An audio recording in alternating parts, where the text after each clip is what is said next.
میرے دوستو، انسان کو کل عقل بھی مل جائے تو پھر بھی اللہ کی حکمت کا وہ احاطہ نہیں کر سکتا۔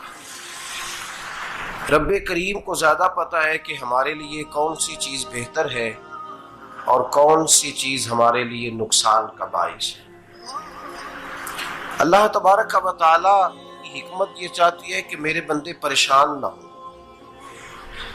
رب یہ چاہتا ہے کہ میرے بندے کسی جگہ پہ بھی دقت اور پریشانی کا شکار نہ ہو، تو اللہ تبارک و تعالی نے راہ اعتدال اختیار کرنے کا حکم ارشاد فرمایا کہ تم اعتدال کے رستوں پہ چلو، معتدل زندگی گزارو،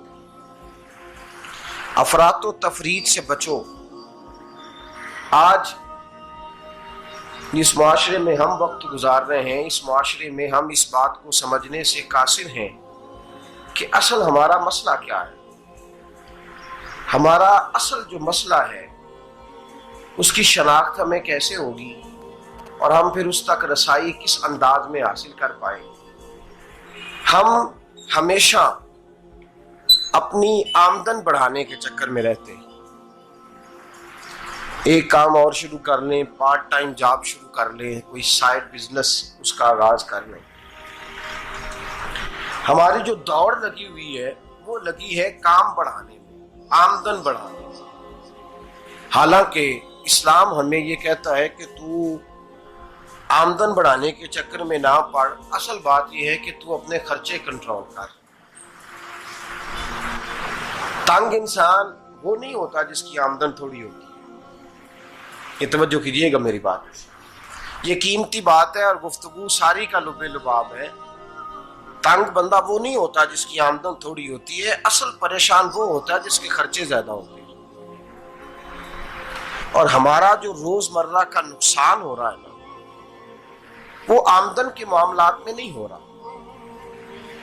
بنیادی نقص جو واقعہ ہو رہا ہے وہ یہ ہے کہ ہمارے اخراجات زیادہ ہیں، اور وہ اخراجات کسی اور نے نہیں بڑھائے، وہ خرچے ہم نے خود بڑھا لیے ہیں اور اب ہمیں اس کا نقصان بھگتنا پڑ رہا ہے۔ اور اگر آپ صحیح معنوں میں ٹٹولیں تو جو بہت امیر لوگ ہیں وہ تو ان خرچوں سے بچ گئے۔ میں نے بہت سارے ایسے ختمات میں شرکت کی ہے، میں بہت ساری ایسی جگہوں پہ گیا ہوں کہ جہاں لوگوں نے بڑا مختصر سا ختم دلایا ہے تو ہو گیا ہے ختم۔ ختم کے معاملے میں کب کسی نے پابندی لگائی ہے کہ اس میں 200 آدمی شریک ہوگا تو تب یہ سال ثواب صحیح ہو سکے گا؟ کون کہتا ہے؟ یا شادی کے موقع پر اگر سارے بہن بھائیوں کو نہ بلایا گیا تو میری شادی پایہ تکمیل تک نہیں پہنچے گی، اس میں برکت نہیں ہوگی، یہ کس نے فتویٰ دیا ہے؟ معتدل زندگی کا اسلام حکم دیتا ہے۔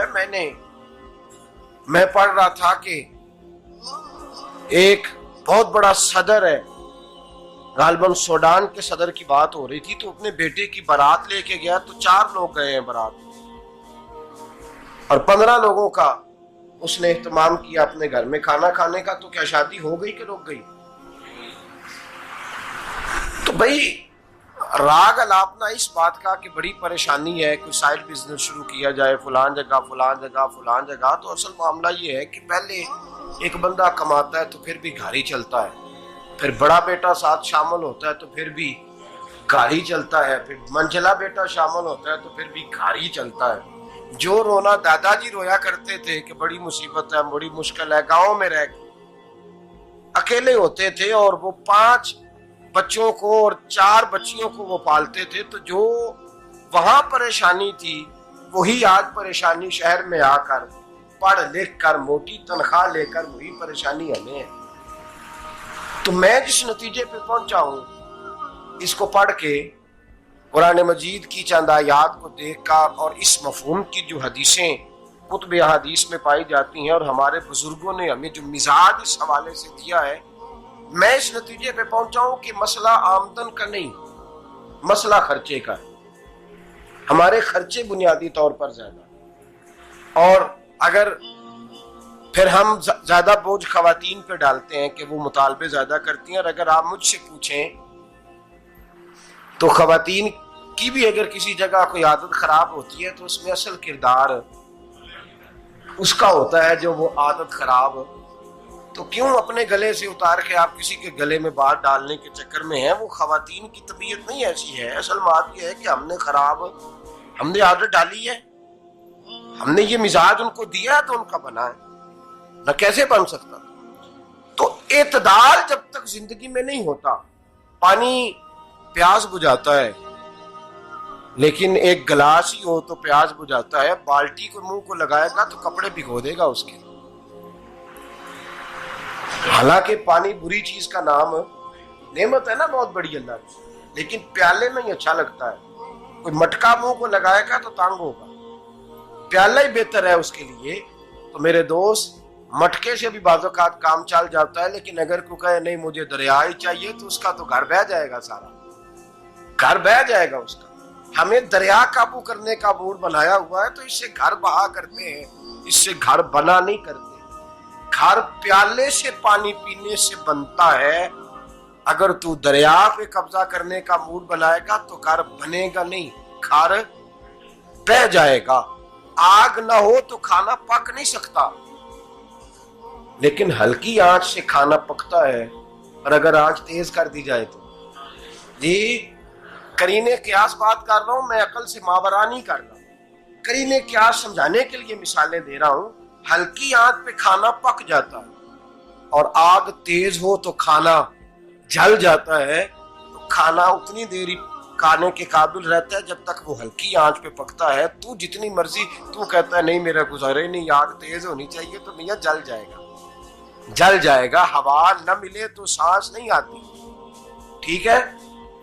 آکسیجن نہ ہو تو سانس ہے، ہوا نہ چلے تو گزارا نہیں ہوتا. لیکن اگر تیز جلے نا، اگر تیز جلے تو تیز چلے تو آندھی اور طوفان بن جائے تو چھتیں گرا دیتی ہے، جانیں لے لیتی ہے. ہم ہیں طوفان کے چکر میں، ہم ہیں دریا کے چکر میں، ہم ہیں بڑے لاؤ کے چکر میں. تو میاں ہلکی آنچ ہی اچھی ہے، یاد رکھ.